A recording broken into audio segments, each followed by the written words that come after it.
Ladies and gentlemen, welcome back to a whole new episode of Full Steam Ahead. I'm your host, Zoe, with my partner in crime on the other side of the video board, Mr. Angel Cantu. How's it going? This is episode 98 on this fantastic Friday. I mean, the weekend's already here. Fireworks for Friday Night Fireworks. Then you got Saturday. I believe it's the Bayou Bash that they're having over there at Minute Maid Park. And then Sunday is Orbit's birthday. I mean, who doesn't love that green little alien? Him and his mascot friends will be in attendance at the ballpark. But getting off sidetrack, the Astros took a dub from over there in Chicago South Side, and then they come to Houston and they played the other Chicago team and they swept them. It was a good week, really, for the Astros overall against them Chicago teams. And this is their second sweep of the season. The first one reminding you guys that it was against the Atlanta Braves. This one's coming against the Chicago Cubs. Angel, I'm asking you this. What is that one word to describe this series? Fantastic. I mean, anytime a Major League Baseball team sweeps another Major League Baseball team, like it's always incredible. So every time the Astros got another sweep, like you said, the second one, offense played great, pitching, but our bullpen was pretty sensational. If you, like you Mhm. tell me, and we'll go into that in a little bit. But overall, it was a good team win. Yeah, it was. I mean, this team loves scoring runs at the last part of the game. I mean, that last game they scored 2 runs in the eighth and then 4 runs in the ninth. I mean, it was a great win overall for the Astros. A great series for them as well. Like you said too, the bullpen was really good. But we'll give our shout outs in a minute and go around the league. Astros roundup, of course, some updates going through the organization. Possibly, we will might see Jose Altuve back in the lineup on Friday night for them fireworks. You don't know, we don't know yet. We'll keep you posted, of course, too on social media. The Chandler Romes, the Brian McTaggers, they'll let you know as well. But let's start off with our shout outs from this series against the Chicago Cubs. Angel, give me your two right now. I love me some pitching. I always been a big believer that pitching wins championships, and Christian Javier showed out again, back to back Hmm. starts. When Christian Javier has put up ace numbers, this is his third consecutive quality start. He went 6 innings pitched, 2 hits, 1 run, 2 walks, and 5 strikeouts. It wasn't a big strikeout night for Christian Javier, but he's still getting it done. He lowered his ERA to 3.25, which is pretty good if you ask me. That's that $1 million contract he gets, putting like coming into play because that's where you want to be at. Like Hmm. typically, you want to be in the low threes, in the twos for ERAs, and again, he's been sensational these recent starts. Hopefully, he's able to continue. But I want to give a big shout out, a huge shout out to the Astros bullpen because they really stepped up Yeah. big, especially with Framber not looking good. It's the curse of the jersey on that one, and with JP France, had a tough home debut. The bullpen really stepped up big, and everybody contributed. Martinez, Abreu, Gage, Stanek. It was an all-around effort for the bullpen, but just to let you know how sensational they were. Let's break it down game by game. Game one, 5 innings pitched, 0 runs, 1 hit, 8 strikeouts. Astros won that game. Game two, 3 innings pitched because Javier did really good. 2 runs, 4 hits, 5 strikeouts. The only 2 runs allowed were by Gage, and he was doing that mop up role basically. Like It on it the was a it was a wide gap. yeah, So that shot a pretty big lead, so they brought him in to get some work. And then game three, the one that everybody was talking about, that crazy comeback. I gotta admit, I was pretty tired from work. I turned it off in the seventh inning, and I wake up with Enrique and Lorenzo messaging each other about that epic comeback. But game three, 5 innings pitched, 0 runs, 4 hits, 7 strikeouts, and as you know, the Astros offense pulled through for a comeback victory. yeah, I mean, you got to admit it. That bullpen was sensational, like you said. And like you, I mean, they've been that's kind of tax really. If you look 5 innings, the first game, second game, you said 3 innings, the third being five. I mean, that's combined for 13 innings, and they're only allowing 2 runs from that. And then the Yeah, strikeout rate as well. I mean, that's really great overall. And that last game, because I'm going to continue on, the Astros were losing 6-1 yeah. going in. And then JP France, like you said, wasn't doing too good. I So I actually have the total. So it's 13.1 innings pitched, 2 runs, 9 hits, and 20 strikeouts for the bullpen. You know, so that's what helped us last year was that bullpen, and then the postseason yeah, series. The rest is history for the Astros. How that had gone for them. So yeah, I mean, great job by that bullpen to not even let JP France get his first loss of the season because that would have fell under yeah. his record. And I mean, like you said, the home debut wasn't what he wanted, but hey, there's next time. But you already said the pitchers. I'm gonna say the hitters now. I mean, we got to give those hitters some love that they did what they did against the Chicago Cubs. And then my first one's gonna be Kyle Tucker. Well, Of let's get that course. one off the bat right there. This guy had helped the Astros get that game-winning hit, which I don't know the pitcher's name. That pitch was perfectly located, and that's where Jan Gomes had wanted that pitch. Perfect spot, perfect at bat from Tucker as well. Got the game winning hit. Bregman showing off the wheels as well. Tucker went 4 for 13, 308 batting average, and 4 RBIs. And like we said, for Alvarez and Tucker, them are the guys that are carrying this offensive load right now. The runs producing is between them two. You'll have Jose Abreu too whenever he gets going. Jeremy Pena too will contribute. Jake Myers, I mean, we're not going to have him as a shout out, but a mini shout out to him because without him getting that 2-run homer in the ninth, that's game. I kid you not, I doubt the Astros will come back because of that home run. So Kyle Tucker, my first shout out. My second one's gonna go to Alex Bregman. He has been struggling. There's no secret about it. Everybody's been saying Jose Abreu, and then people forget, Alex Bregman's been the guy too that the Astros rely on to carry the workload since Michael Brantley's not there, since Jose Altuve. Them first two guys in your lineup, them are the guys that are usually there. But Alex Bregman's the only one because we have to settle for Mauricio Dubon, who's done a great job in the leadoff role. Settle, settle. He's been good. Who? Mauricio Dubon. Yeah, but I'm just saying I settling till Altuve I comes know. back. I was gonna So say. no, I'm not no disrespect to Dubon. I'm a big fan of this guy. But Bregman 5 for 13, 384 batting average, 2 home runs, 3 runs, 5 RBIs, 1 double. I mean that last game, best game of the season I think for him so far. Is Bregman back? I mean, what do you think about this series from him? Does it You know, carry on to the Oakland A's? I think so. I think so. He's so back. Again, he made that adjustment, and we kind of talked about that in the previous podcast. He made that adjustment. We had his hands right, like more of a like downward angle. Now he has them a little bit more flat to get that bat around, and he's looked great. A big factor. Again, it was an all around effort, but Bregman has been a big effort in those comeback wins, and he's been hitting. He hit 2 home runs this Yeah, series again. You know, he's the great, and that swamp sauce. Is it, it, it's the it Breggy sauce. yep, it's getting back. Breggy Bomb is back, as Angel said. But I got to give one more shout out because we are not sure if we're going to see him be the table setter this coming today or this coming weekend. I got to give it to Mauricio Dubon.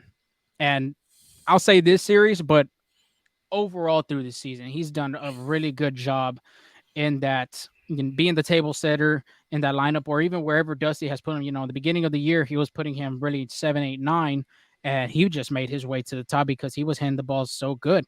But this series, I mean, 5 for 8, 625 batting average. That's pretty damn good. He didn't play that last game, if you guys remember. 4 runs and 1 walk, which that walk was crucial to get Pena up in that last game and hit that double down the line. So I had to ask this because, like I said, Mauricio Dubon's been doing really great for the Astros. When Altuve comes back, you think he could still have a bid maybe for an All Star?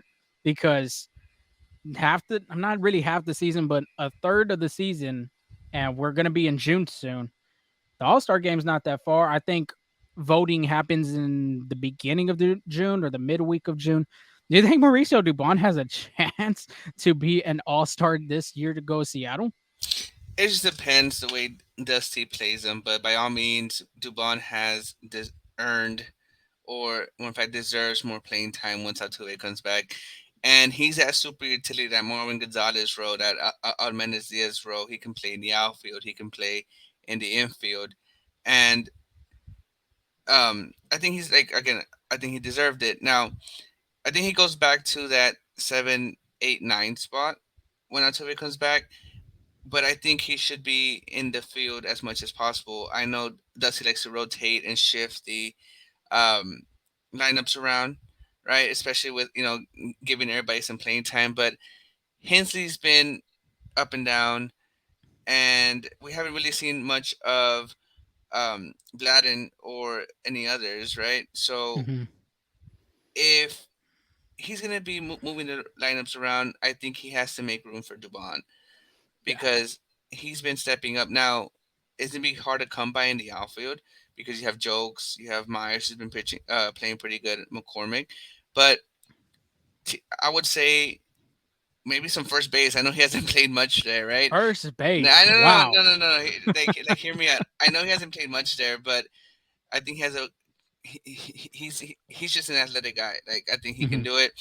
And Altuve, I'm sure that they're not gonna want to rush him back, so I think he'll Yeah. see some time in second. But with the ball in the lineup, I think he can give Pena a little break, Bregman a little break, and even in, like, some playing time in the outfield. But if he can get some consistency in the playing field, I think he has a chance for an All-Star bid. Yeah, I think McCormick. I mean, McCormick really did good in the outfield and made one of the great catches, Mhm. reminiscent back in that Game 5 World Series over there in Philly. I mean, I had flashbacks when I saw that catch. I really didn't think he was going to catch that, to No, be honest yeah, with you. this was pretty good. But it was great on him. I mean, he's kind of getting his stick back too. Jake Myers looks. People have said Jake Myers hasn't been really kind of producing, which there's days he's good and there's days he's not. But to me personally, in my opinion, I like how he's been swinging the bat lately. And you know what you could do too? I mean, you said first base. I was like, wow, I mean, Mauricio Dubon at first. I was shocked when you said that, but maybe DH him. I think a DH would be a good spot for him, and I think he could even be the 2 hole after Altuve. Yeah, See, because I yeah, think I think it's a good job. no, yeah, I mean, I agree with you for the DH role, but I think Dusty would like to save um, Alvarez's legs, maybe Altuve's legs, and Abreu, like, like more of the veteran guys, and I feel like that's Hmm. where Dubon will play their position. I do see him as as a DH, but not as often, just to give those other. Well, yeah, like some 3 games, Mhm. 2 games, whenever somebody needs a breather. But yeah, I mean, what do you think about the 2 hole though? I mean, Altuve, him, you put Bregman back in his spot in the 3, Alvarez back at 4, Tucker at 5, Abreu at 6. That's my projected 1 through 6. If Altuve comes back, which I mean, it's not bad. I mean, because he can't leave a hot bat and just bring him down the bottom of the lineup. I True. think that's just personally in my opinion, but I mean, we're not the guys at the end of the day that control what the Astros do with their lineup. We're just throwing suggestions and our opinion at that. Yeah, I mean, true. I can see that, but what about Pena back in the 2 hole? I mean, yeah, he's been kind of like up and down season, He but hasn't been bad. he's been producing in that Yeah, 2 spot, and then that gives the Astros some, like, really good at batters in that bottom of the order. hmm, Like, we already have Jokes there, like batting seventh, sixth, but like, imagine having Dubon the 8 or 9, and then setting up for Altuve I or can see that too. Pena or Bregman. Like, I mean, that's a pretty deep lineup. Yeah, I can see that too. Maybe in the line, then you put, that it's like a, A double leadoff hitter. yeah, basically. No, yeah, I mean, it'll be interesting to see how everything unravels once all the guys are healthy. But again, Astros are pretty deep, Yeah, pretty deep. But in order to get that deepness in that lineup and on the field, we do have some injury updates. Jose Altuve, you heard that right. Jose Altuve might be back after rehab starts in both AAA and AA, which honestly, I feel like that's pretty quick. I mean, Did you see real quick? I'm getting a go ahead, little go off ahead, go topic. ahead. Did you see that picture? I mean, 2 pictures I'm gonna bring up. One of them being with him and Drew Gilbert, and then Okay. the second one being the honey butter chicken biscuit jersey. I thought that was so cool to see him finally be in a thread like that, in a kind of a Yeah. theme jersey, because of course the Astros are gonna wear the MLB jerseys. When you go to the minor leagues, you'll have these theme nights. I know the Brooklyn Cyclones have a Seinfeld night. They'll do Seinfeld jersey and things like that. Then you got Dulces de Sugarland, what they've done this year. I thought that was pretty cool. See him in that honey butter chicken biscuit. Man, whoever gets a hold of that butter chicken biscuit jersey and gets it signed, that's gonna be worth a lot. That I doubt he lets that go, because that's Houston of yeah. everything. I mean, I'm really Texas because Whataburger's all chained down Hmm. in the state of Texas, but I mean there's some locations actually in Colorado and Florida yeah, too. Florida as well. But you got to hold on to that jersey. I think that's worth some money, but I think it's in Altuve's personal collection.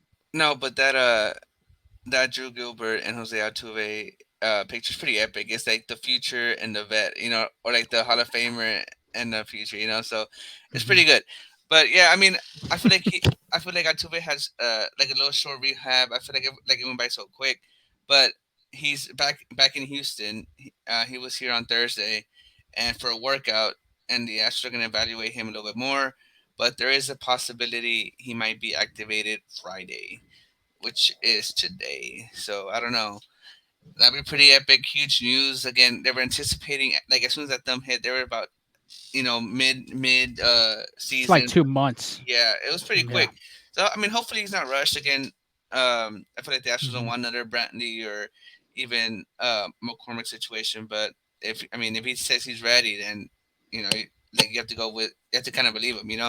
Like he Hmm. knows his body more than everybody else. But Lance McCullers threw again. According to Brian McTaggart, Lance threw a bullpen on Tuesday. He threw 37 pitches, mixing up fastball, sinkers, cutters, and now changeups. You know, like I feel like those a little bit more easy on the arm. He reached 92 miles per hour on his fastball, and he is expected to throw a live BP on Friday. So that'll be interesting to see if he get there kind of early. I mean, I think he'll be done by then because he usually take batting practice. But just know that he's expected to throw a BP on Friday. I have a question for you, and I don't even think we have said it on this show. When do you see McCullers coming back? If you had to like guess a date or guess a time frame, I could say. Well, he's trending in the right direction, but again, I've always believed this that pitching injuries are tricky because again, anything can happen, and you never know. 'Cause, like all it takes is one pitch to like re-aggravate it or to have a different injury. But I would say maybe after the All Star break is when he comes back. Yeah, I agree. I just wanted to hear your part because I think it's smart too if the Astros just. I mean, they're leading. Actually, their team ERA is the best in Major League Baseball right now, which is Is pretty it? good. Yeah, I thought it was they're second last time I checked, but that was mm-mm. last week. It could have changed after this. They take the lead over the Rays just, I believe, today or Oh really wow. yesterday. When, yeah, I thought that was really interesting. But yeah, I would say not to even rush them. Just like I said, let the guys take as much time as they need. Luckily, the Astros are over 500 right now. They're playing great baseball at this Two stretch. two games So back. yeah, and yeah, 2 games back behind the Rangers for first, which it's we still got a lot of baseball left in the tank. So yes, of course, we're gonna have to hold off on McCullers if the Astros are gonna want to succeed going into the postseason. But that is it for injury updates. Let's get that preview going against the Oakland Athletics. We get to see our two guys, Tony Kemp and Aledmus Diaz. Aledmus Diaz comes back and he'll probably get his World Series ring from Dusty, like how Trey Mancini did and Will Smith did. I'm very excited to see these guys back. Actually, Tony Kemp's been a fan favorite for the Astros, and then Aledmus Diaz too, being that super utility. The Astros had Marwin Gonzalez, and then it's Aledmus Diaz. Right now, it's Mauricio Dubon. I mean, that there's a stretch of legacies right there in them utility roles for the Astros. But the Oakland Athletics haven't been really great this year. Let's be honest. That's an There's nothing. understatement. Yeah, there's no hiding about it. I think they have the worst record this year. I mean, not this year, but just right now in Major League Baseball with a 10-35 record. They're fifth in the AL West, which is bottom of the barrel. 2-8 in their last 10 games. So I mean, they did win a good game against the Arizona Diamondbacks. I don't know if you had saw that one, which was not a 3-hour game. A lot of MLB personnel, I'm guessing, would be upset because of the pitch clock and things like that. But I mean, what are you expecting with the A's coming into town? You know what? Their record may be 10-35, but they play hard. Like, Yeah, they have some guys that are true competitors, and they're just in a bad situation with management and them wanting to move yeah, to that's Las the Vegas, rumors. and then they traded all their stars like for really nothing, honestly, if you like realistically speaking. But Hmm. I I have to tip my cap to their guys. Like, they're making the best out of their situation. They play hard. They had I think multiple walk off wins. That just shows that when the going gets tough, they're not giving up. They're like I feel like right now they're like I know well they are the worst team like record wise in baseball, but those guys like hats off to them because they play hard and they're gonna show up. Like they took, I mean they beat the Angels already. They beat the Diamondbacks. I think they might have not have won the series, but they were pretty darn close. Yeah, and the other thing too, the Astros kind of struggle with teams that have a winning percentage under 500. There's no secret about that. And I mean, they play great competition when it comes to like teams like the Braves, the Toronto Blue Jays. Um, well, Texas Rangers, they lost that series, but I mean, they play better with tougher opponents. But when it comes to teams like this, they struggled and they almost got. I'm not too sure in the 100% at the top of my head. I believe that I don't think they got swept by the Tigers, but they did lose the series against the Tigers. So it just shows that you can't underestimate the other opponent on the other side, which has a bad record. And like you were saying, they play tough. They're going to play tough throughout them 9 innings and things like that. So the Astros are just going to have to hold their ground and play this team like if they're a postseason team, like if they're going to make it to the postseason. Only thing I'll say about this with the Oakland A's, I love their jerseys. The Kelly Greens top I five like jersey in yeah for MLB. sure. But let's get to the matchups. I think that's what everybody wants to listen to. Friday, 7:10 start time. You got Brandon Belak on the mound with a 0-1, 3.29 ERA versus Ken Waldichuk. 1-2, 7.02 ERA. That doesn't sound promising, but like you were saying, they're going to play tough no matter what. Belak's last outing against the White Sox did good. 5 innings pitch, 8 hits, 1 earned run, no walks, 4 strikeouts. That was his first game going through 5 innings. His first game was a 4 1/3. The second outing he had came was 4 2/3. This past one was his third start, and that was a full 5 innings. And then on the other side, you got Ken Waldichuk. Last outing versus Texas, 5 innings, 7 hits, 4 runs, 3 of them being earned, 5 walks, 5 strikeouts. His last outing versus Houston, he has seen the Houston Astros. 2 2/3, 5 hits, 5 earned runs, 2 walks, 3 strikeouts. The interesting thing about Waldichuk, he has a high walk rate. And that walk rate it averages about 5.05 per game, which is really crazy. His last two appearances, if you combine them together, 11 walks. So Astros offense, patience at the plate. That's all I'm going to say about the scouting report on this guy. You just got to be patient at the plate, wait for your pitch, make him come to you, 3-2 counts, and make it, be aggressive. That's really simple. Nothing harder than that. And then Saturday, you got a 3:10 start time. Hunter Brown for the Astros, 4-1 with a 3.43 ERA versus JP Sears, 0-3 with a 5.27 ERA. And I think Hunter Brown is leading the team in wins right now, right? Or is it Javier? Oh, I think Javier has four as well.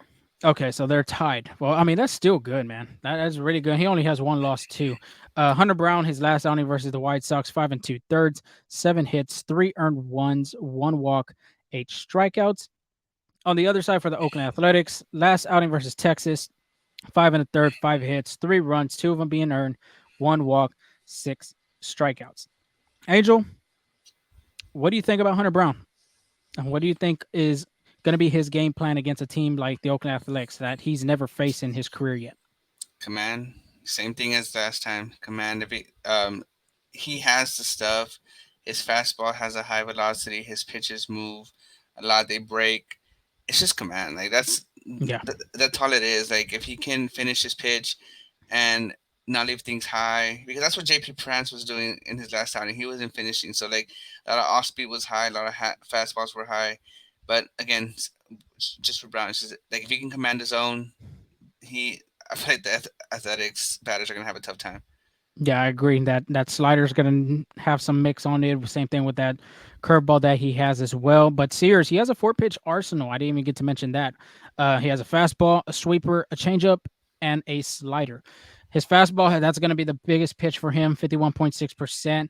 He likes to throw this pitch high and up in the middle of the zone, though, which we have some, the Astros have some hitters that like to hit in the high part of the zone. Now, I'm going to name Jordan Alvarez being the biggest one. Kyle Tucker sometimes too will go up there and chase it if he has to. Um, I really can't think of any others, but them two guys are going to be the key part of this order. That's the way the Astros are going to win this game because of them guys with the run support and the RBI production that they come with. And then the second pitch being is a sweeper. That is 32.2%. He just developed this pitch this past year. He only threw it one time in 2022. This has been his second best pitch throughout this whole season. And that spin rate, just like Framber, has some crazy spin on it, 2493 RPMs. So hitters are just going to be patient at the plate, sit back on it, take it the other way. Or if it's a hanger like Jake Myers did in that home run he hit, sit back on it, turn on it. Changeup being 11.4%, and then the slider is a 4.8%, which them two really don't have a lot of mix compared to the four seamer and the sweeper that he has, but you never know. He can still throw them pitches at the end. Then Sunday's matchup being a 110 start time. That is Orbit's birthday. I'm pretty sure there's a lot of listeners out there that love Orbit. As his birthday, Framber Valdez is on the mound for the Astros, 3-4, 2.84 ERA versus Kyle Muller, 1-3 with a 7.71 ERA. Framber Valdez, last outing was not his best. I would say this was probably his worst start of the season. Blame it on Four, the jersey. we'll talk about that in a minute. 4 innings pitched, 7 hits, 4 earned runs, 2 walks, 8 strikeouts. I mean, he was doing good in the first 2 to 3 innings, but that last inning, I mean, command was bad, leaving things up in the zone. Christopher Morel just smashed the hanger that he left right there in the middle of the plate. Quality star streak is gone for him after that appearance. And like you said, the jerseys is a big part of this. He started that game on Monday, which was Space City Day, and usually the Astros always wear their Space City jerseys on Monday nights. And his 2 losses, well, not really 2 losses, but his 2 bad performances have been from that one and the Astros Go jersey one as well. Opening day. Opening day, like you said. And I was looking at the opening day one. That he didn't really do that bad. I mean, I think he had 6 innings and 1 hit or 1 earned run baseball, one of those. And I mean, he still got the loss at the end of the day, but I mean, he'll have his alternative jersey back, especially being on a Sunday that the Astros usually wear that jersey. But Framber Valdez, even if he doesn't have that jersey or not, he does really good against the Oakland Athletics. In 2022, he had a record of 2-1 in 3 appearances, 196 ERA. And the thing with this is he could go deep into games against this Oakland team. The first game he pitched against Oakland, he went 9 innings. The second game he pitched against Oakland went 8 innings. The third game against Oakland went 6 innings. So there's a great possibility that we could see Framber Valdez go to 7. I would predict 7 or 8 or 9. Really, I, you I think just so too? I just traded him in fantasy. Like I just traded for Uh, him in fantasy baseball, so I'm hoping for that. Here's fantasy baseball news from Angel Cantu on his team. Kyle Muller, on the other hand, last outing versus Arizona, 4 innings pitched, 8 hits, 5 earned runs, no walks, 3 strikeouts. The interesting part about this, he has only gone 4 innings in his last 2 starts. 13.07 hits per 9 innings. So a lot of teams have really hit well against him. And then it just doesn't even get better for him after that. He has a 408 WOBA, which is not great. Hitters max exit velocity off their bats, 115.2%. And then, like I was saying, it doesn't get any better for him. Hitters have success against the four seam fastball, which he throws a good percentage of, and that batting average is a 402. So these hitters are going to be aggressive. They're going to try to get him out of the game. Like I said, them last two starts, he only went 4 innings. Be aggressive at the plate, take him out of the game, get to that bullpen. That's pretty self-explanatory, pretty simple right there. But I didn't even get to mention this. I was going to mention this in the beginning of the preview. They're throwing nothing but lefties. Lefties all around. JP Sears is a lefty. Ken Waldichuk's a lefty. Muller's a lefty. My question for you: what do you think Yordan Alvarez and Kyle Tucker are going to do against these left-handed hitters? I mean, left-handed pitchers. My mistake. Hit because I was diving deep, and actually Tucker and Alvarez are hitting a lot better off lefty pitchers than they are right-handed pitchers. Tucker against lefties has a 314 batting average, 16 hits, four doubles, one home run, and off lefties, I don't have the exact number, but it was under 300, so it was about 280 for one, and then yeah, it was about 260 something for right-handers. But Alvarez is batting 300 exactly against lefties, 15 hits, two home runs, and six doubles in that mix as well. And then something that these lefties like to do is throw fastballs. Mm-hmm. Well, Tucker and Alvarez love the fastball. Tucker is batting 329 off the fastball alone, and Alvarez 325 off the fastball alone as well. So they like the misconception that they have on the Astros lefty hitters is that lefty lefty matchup, but it's not working. Like you saw on the Cubs game when he hit that walk off, they walked Bregman with the I to was load the very bases. shocked about Yeah, that too. definitely. Yeah, Bregman had three hits, but look who he has behind him. And again, like this is going how deep this Astros lineup is, especially that top of the lineup. They David Ross had a lefty pitcher on, so they walked Bregman to load the bases to face Alvarez and Tucker. I mean, he got Alvarez right, but then Tucker, like you said, it was a well executed pitch, but him just being a great hitter, took that breaking ball right up the middle for a base hit. Like again, these guys can hit lefties, so Yeah. there is no lefty matchup against these guys. Yeah, just ask Scott Service and Brian Snitker. And I mean, Alvarez took Alvarado both his pitchers. with the head turning. Yeah. Rob Thompson as well from the Phillies. My gosh. But yeah, like you said, I mean, them numbers sound great for Alvarez and Tucker, which a lot of people, I mean, in the situations lefty versus lefty, you don't see that a lot in the game because majority of the pitchers in MLB is right-handed pitchers. And when they need a situation with like Alvarez and Tucker have been going hitting in the order back to back, you're obviously going to throw a lefty. So that is good news to hear. If you're a Nationals fan, what Angel had just said about the stats and their batting average and the success that they had against the fastball, that's the most impressive part about it. No, yeah, definitely. Like how we said, they love the fastball.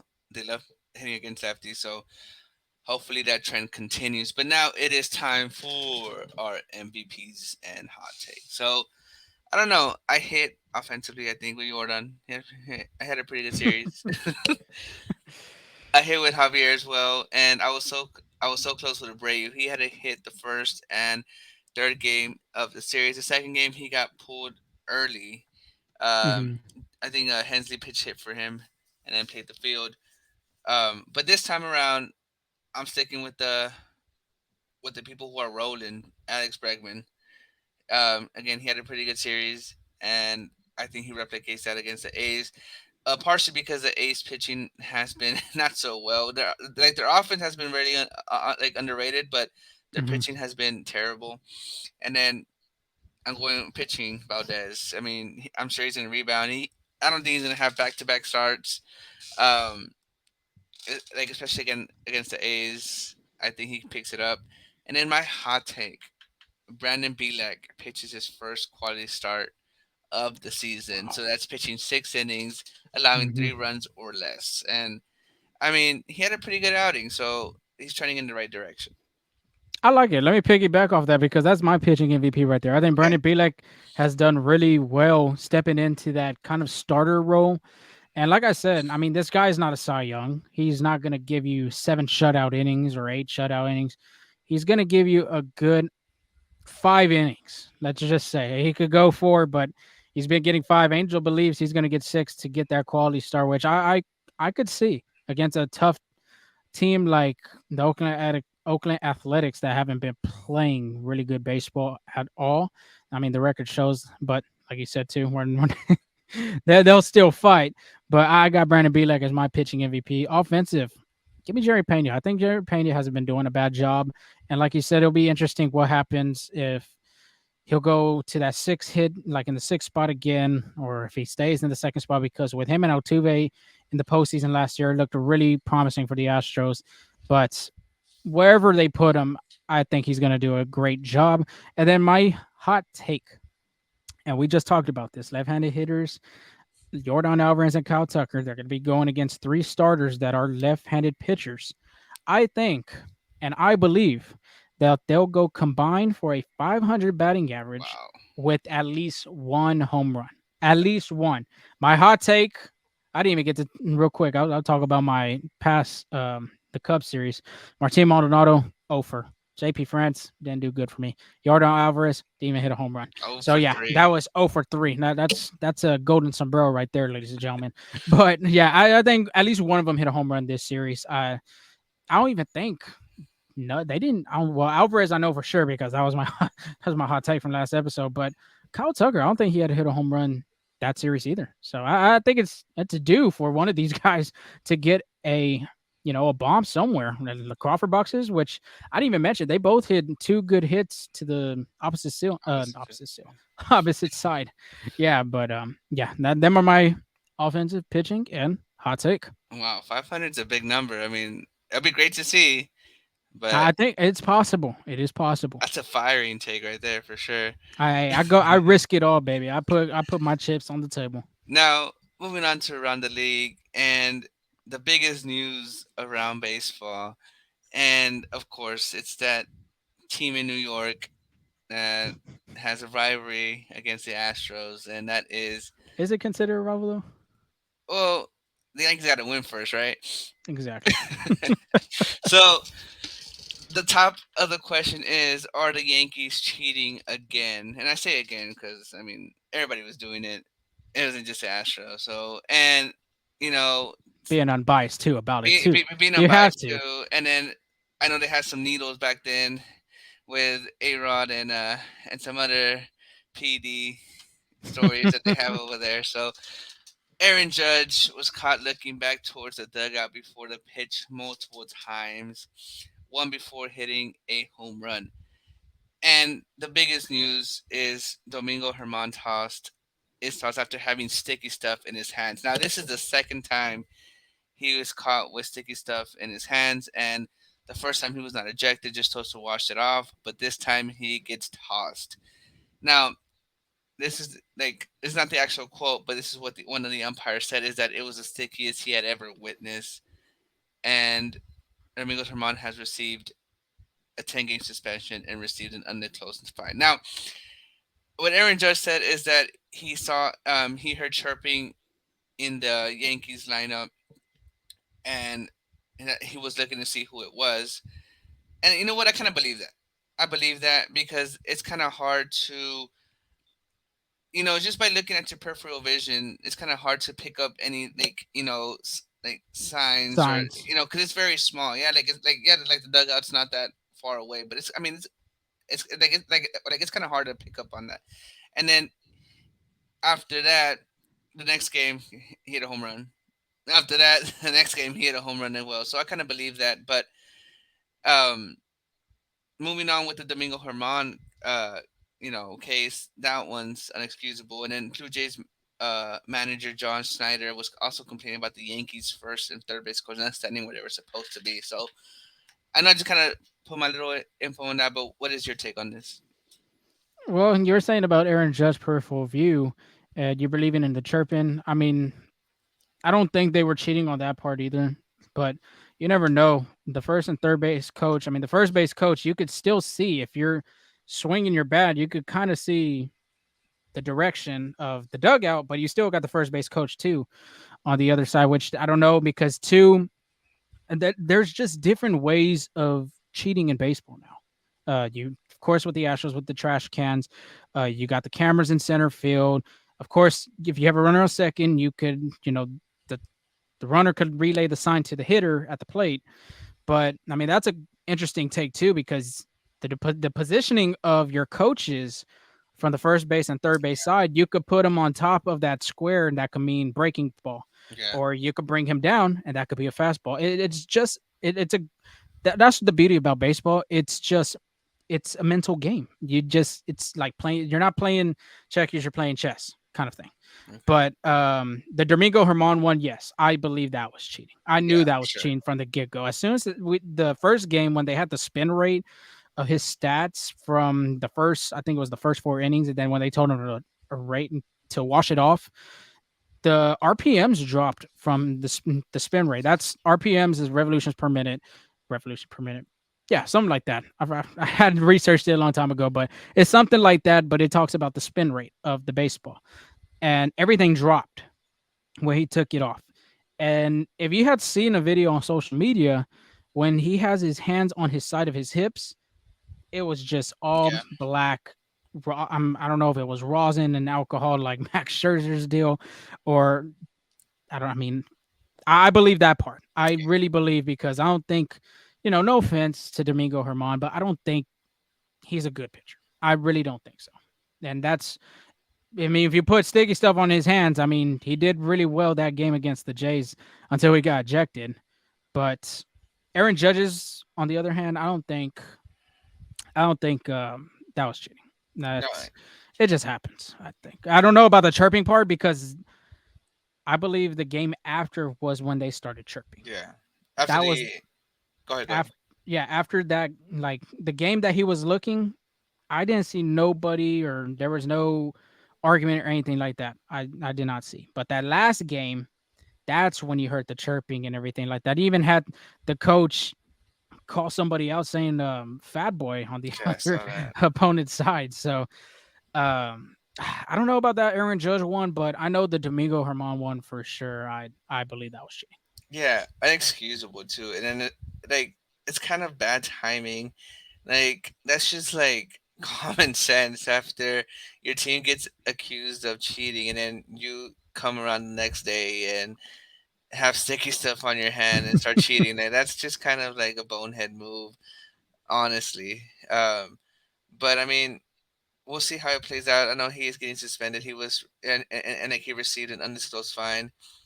But you're right because in that first Twins game, his RPM, his strikeouts were like career highs. Like it was just a Hmm. drastic change. And then, like you were saying, after that, it went down again, and then it went up again in this start. But then he got tossed, right?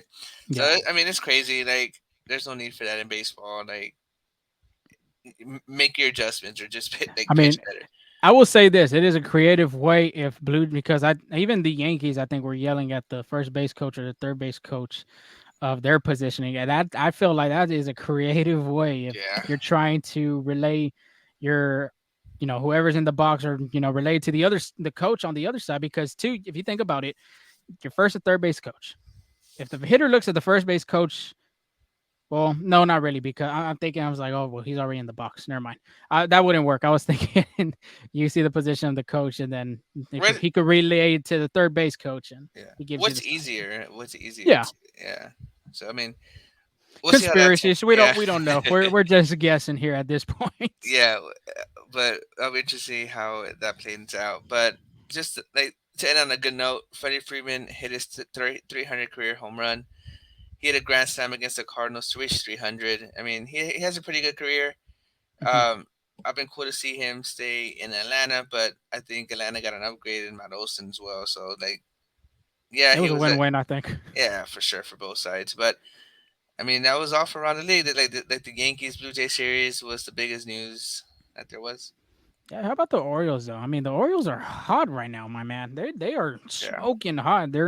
I think they're second in the AL East, and and it's funny because in the AL East, it's always Yankees, and if it's not Yankees, it's Red Sox. And right now, it is the Rays and the Orioles. I think Blue Jays are in third. I'm not Yeah, 100% sure you're correct. if the standings are still the same. But you got the Yankees and the Red Sox, two teams that are last in that division, which is really crazy. Which, of course, they've always had good records in that division, even bringing World Series championships home to their cities. But like I said, around the league, there wasn't that much, and that kind of concludes our show. Continue to follow us at Full Steam Ahead on Twitter, at TikTok at Full Steam Ahead. Subscribe to our channel on YouTube as well. Podcast platforms, you already know who I'm going to say: Google, Spotify, Apple. Simple as that. Angel, you got anything, any last words before we sign off? No, thank you, and for listening us. Thank you for taking the time. You know, they give us a shout out. Tell your friends, family. That we try to give you the best Astros content there is. Exactly. Astros and baseball. But that is all for today, and we will talk to y'all for the conclusion of the Oakland Athletics series. See you guys. Peace.